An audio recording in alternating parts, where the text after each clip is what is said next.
Growing up was tough, with Dad always on my back. Mom passed away when I was little, so it was just the two of us, and Dad took the whole single parenting gig to another level. He had rules for everything. No hanging out with the kids who liked to race cars, no wild hair colors, and studying had to be my top priority. "Jenna, those kids are trouble, you hear me? Stay away from them," Dad would warn me, his voice stern, whenever he saw me chatting with the neighborhood thrill seekers. "But Dad, they're just having fun. We're not kids anymore." I'd shoot back, trying to stand my ground. "It ain't about age, it's about making smart choices. And dyeing your hair like a traffic light ain't smart," he'd say, squinting his eyes as if he could scare the rebellion out of me. I wasn't having any of it. "Maybe I want to stand out," I'd retort, my voice just as firm. Dad wasn't just a stickler at home. He had a reputation around town too, always preaching about responsibility and hard work. He meant well, but to me, it felt suffocating.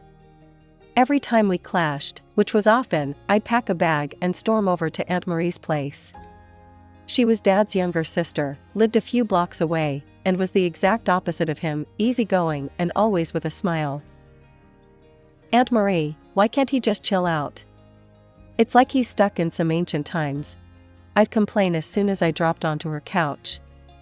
She'd chuckle, handing me a soda, before sitting down next to me. "Jenna, your dad's just scared. He lost your mom, and he's afraid of losing you too.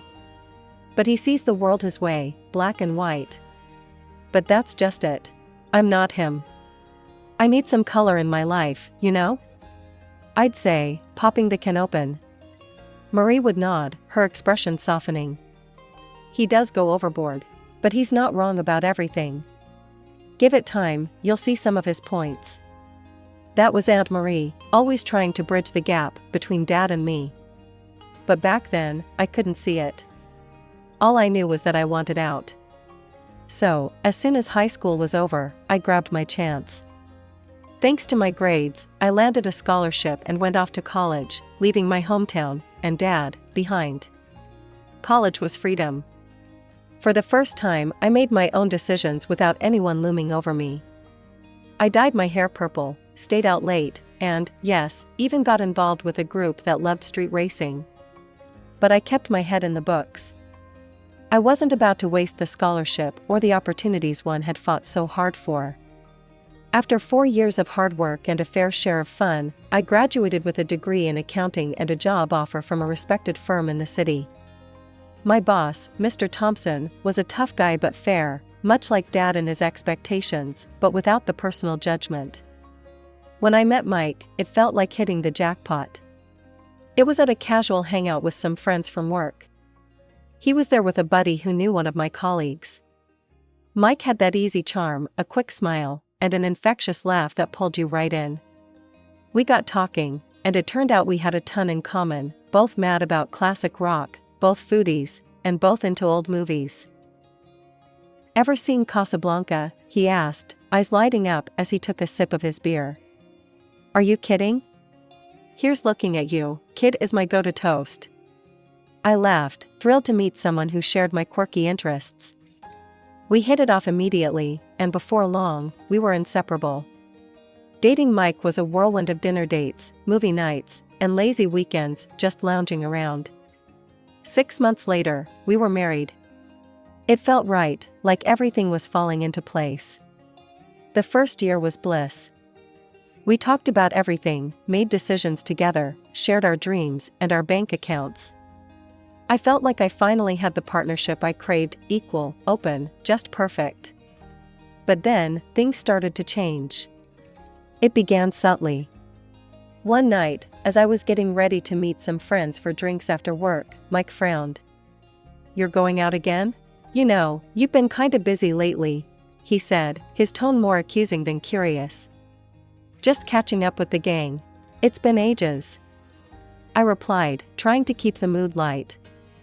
"Yeah, but maybe you should chill on the outings. We could use some us time," he insisted, not really asking but telling. I paused, a bit thrown off.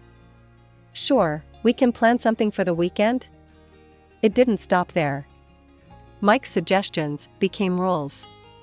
He started expressing his concerns about the time I spent with my friends and even my workmates.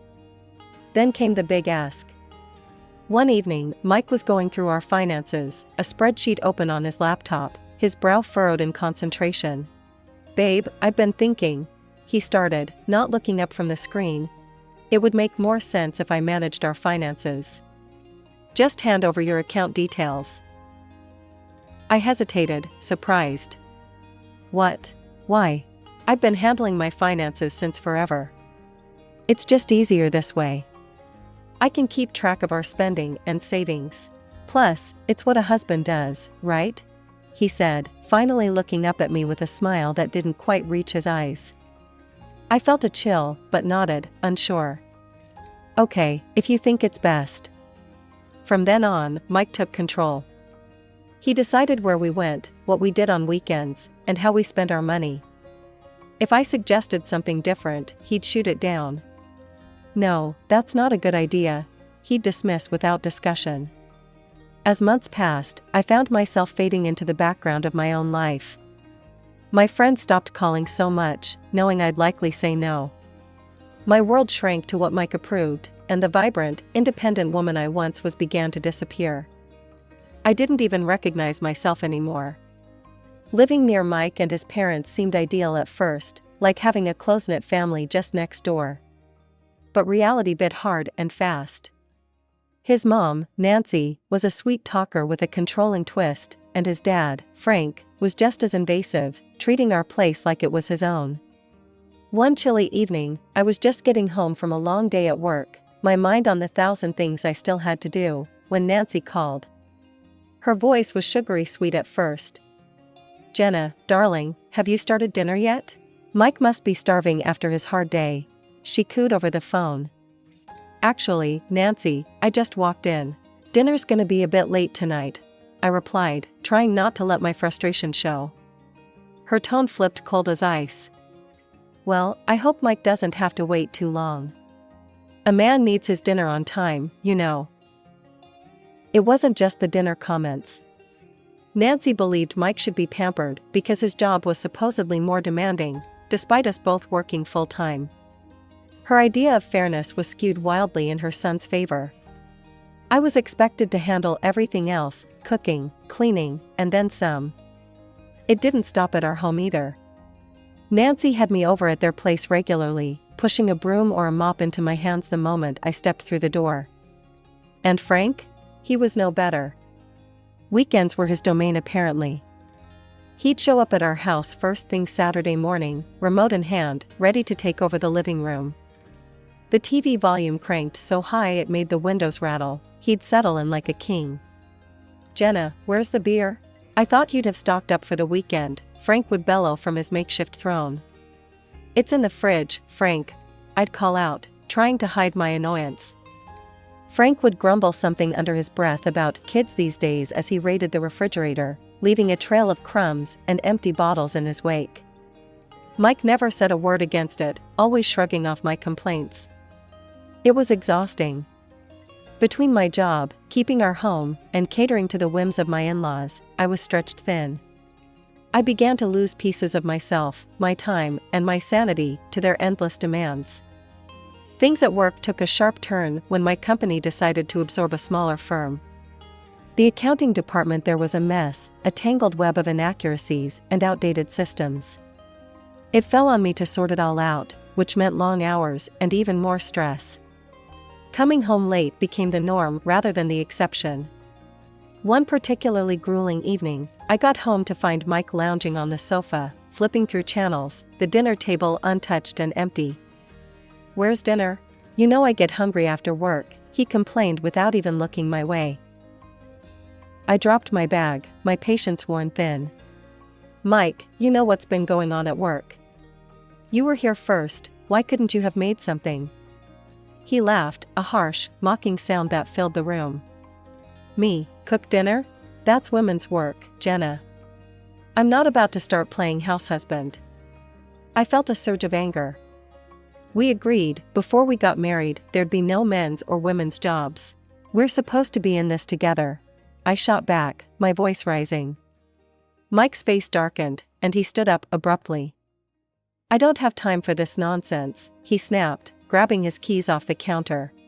"Where are you going?" I demanded, but he was already heading for the door. "Out. Away from this," he threw over his shoulder, and then he was gone. He disappeared for days. No calls, no texts, just silence. I was left alone, wrestling with my escalating workload and the crumbling facade of my marriage. When he finally came back, he acted as if nothing had happened, ignoring the strain and tension between us. Around that time, I received some good news at work. My efforts hadn't gone unnoticed, and I was promoted with a significant salary increase. I was over the moon until I shared it with Mike.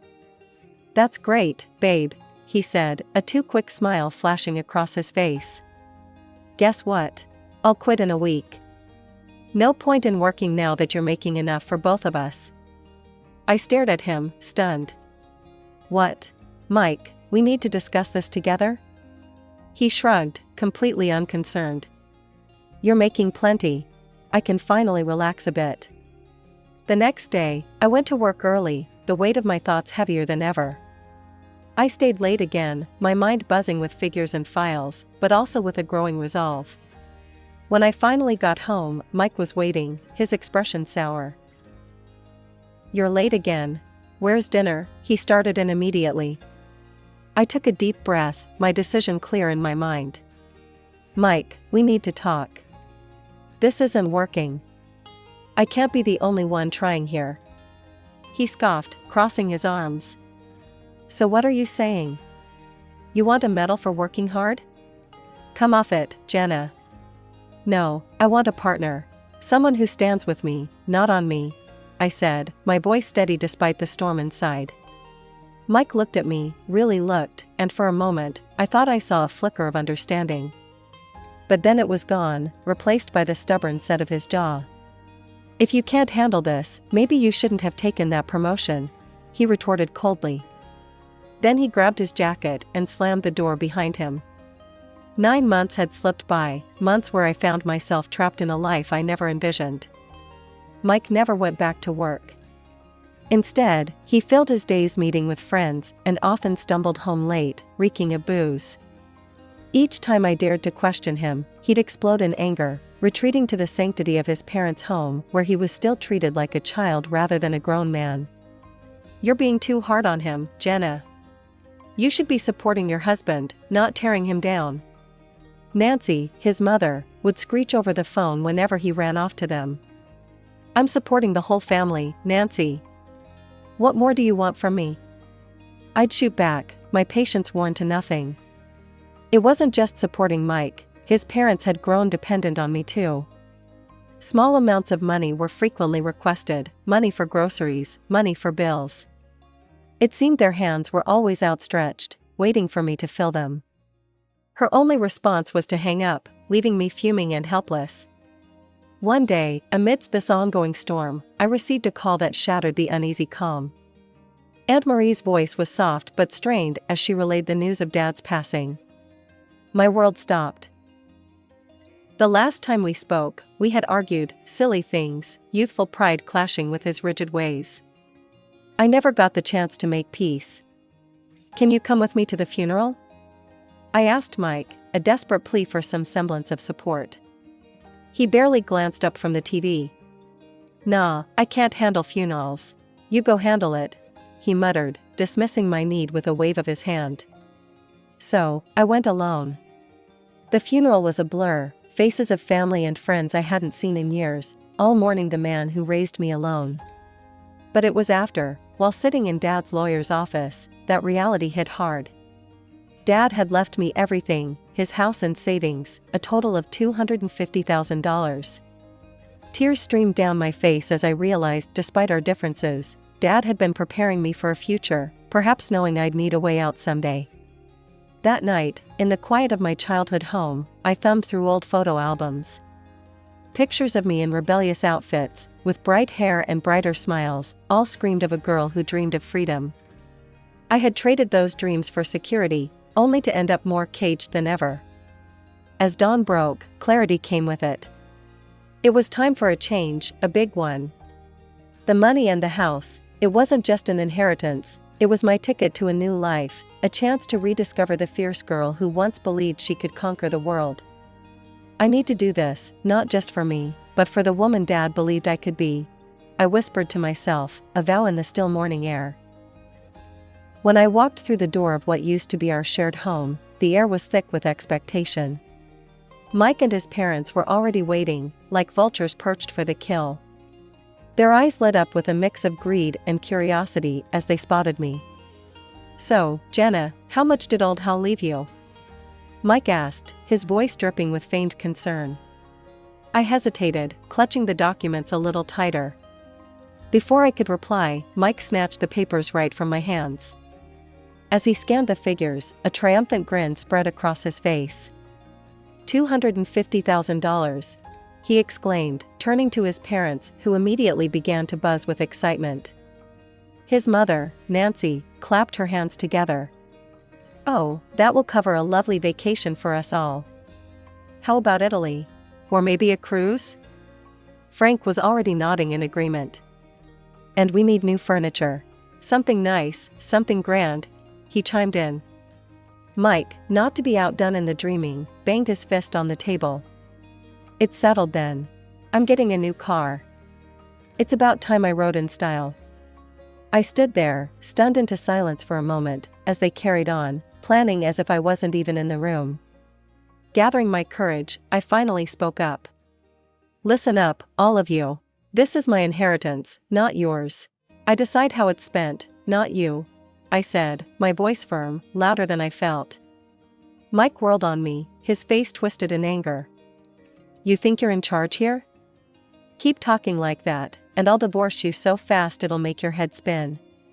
His threat hung in the air, but before I could respond, Nancy grabbed me by the shoulders and shoved me towards the door.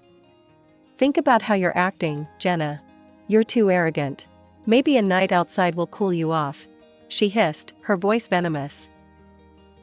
I stumbled out the door, the shock of the physical and emotional assault numbing my senses. For a moment, I stood there, bewildered by the audacity of their entitlement. But then, almost unexpectedly, a laugh bubbled up from within me. It started small, but grew in volume, echoing into the quiet street. I felt a weight lift off my shoulders, a strange, exhilarating freedom. With nowhere else to go, I drove back to my father's house. The familiar walls welcomed me like an old friend. That night, the reality of my situation began to sink in, and a plan started to form. First thing in the morning, I picked up the phone and dialed my office. "Hey, it's Jenna. I need to ask for a couple of weeks off, personal leave. I've got some things to sort out," I explained when my boss, Mr. Thompson, answered. "Jenna, take all the time you need. I've noticed you've been off your game a bit lately. Whatever it is, sort it out. We'll manage here," Mr. Thompson replied, his voice kind and understanding. "Thanks, Mr. T. I appreciate it more than you know," I said, grateful for his support. Hanging up, I felt the first real peace in a long while. The next steps were clear. I needed to legally separate myself and my finances from Mike and his parasitic hold on my life. I knew it wouldn't be easy, but for the first time in a long time, I was ready to fight back. I was sipping coffee from Dad's favorite mug, enjoying the quiet of the morning, when my phone began to buzz relentlessly on the kitchen counter. At first, I ignored it, savoring the peace and the slight amusement at the thought that Mike and his parents were probably scheming about my inheritance. But the phone wouldn't stop, it was like it had a life of its own. Finally, I picked up, bracing myself for the onslaught. "What is it, Mike?" I snapped, not in the mood for niceties. "Jenna, you need to give us access to the money. I can't get into the account." His voice was a mix of frustration and panic. I couldn't help but laugh, the sound sharp and clear. "That's because I've restricted access, Mike. You can't use my money anymore," I said, enjoying the moment of revelation. There was a pause, a silence filled with his disbelief. "You can't do that. We're married." "Not for long," I replied curtly and hung up. That should have been the end of it, but of course, it wasn't. That evening, just as I was settling down with a book, I heard the familiar sound of a car pulling up outside. Mike and his parents came storming up to the front door, their faces twisted with anger and desperation. They didn't even wait for me to invite them in. Nancy pushed past the doorway, her voice shrill. "You think you're clever, huh? Cutting us off like that?" Frank followed, his brow furrowed. "You're supposed to share what you have with your family." Mike was the last to enter, his expression one of betrayed fury. "This is about us, Jenna. You're ruining everything." I stood my ground, feeling more secure in my decision than ever. "This is not about us, Mike.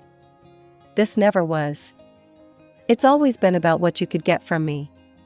His face contorted with anger. "Well, guess what? We're getting a divorce."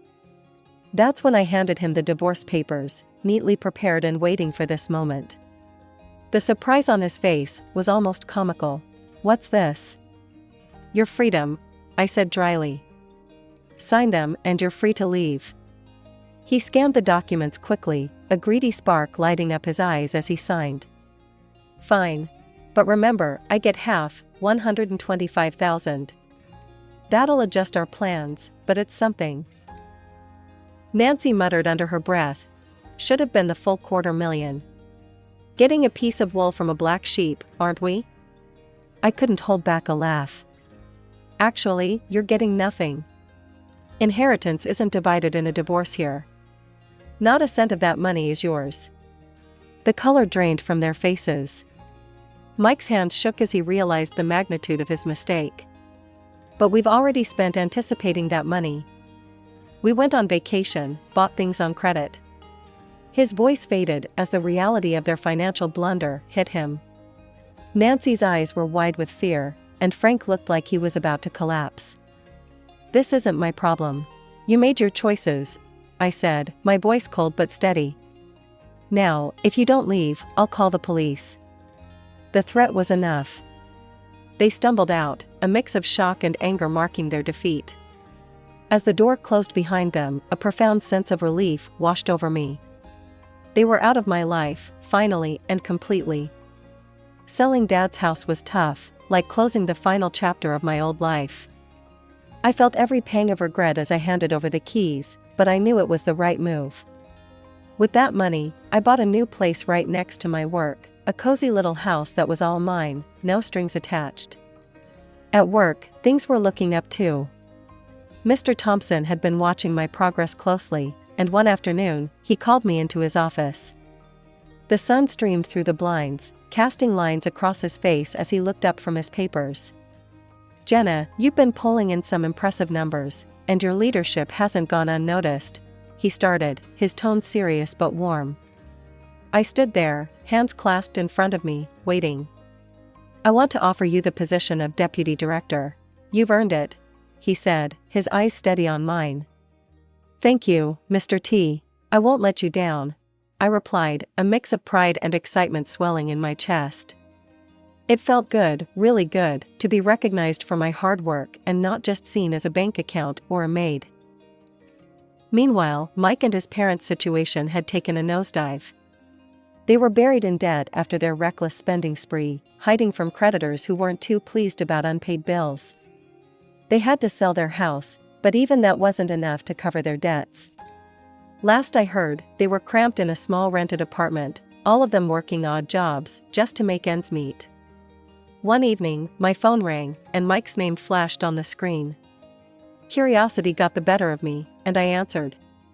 "Jenna, listen, I've been thinking a lot," he started, his voice shaky.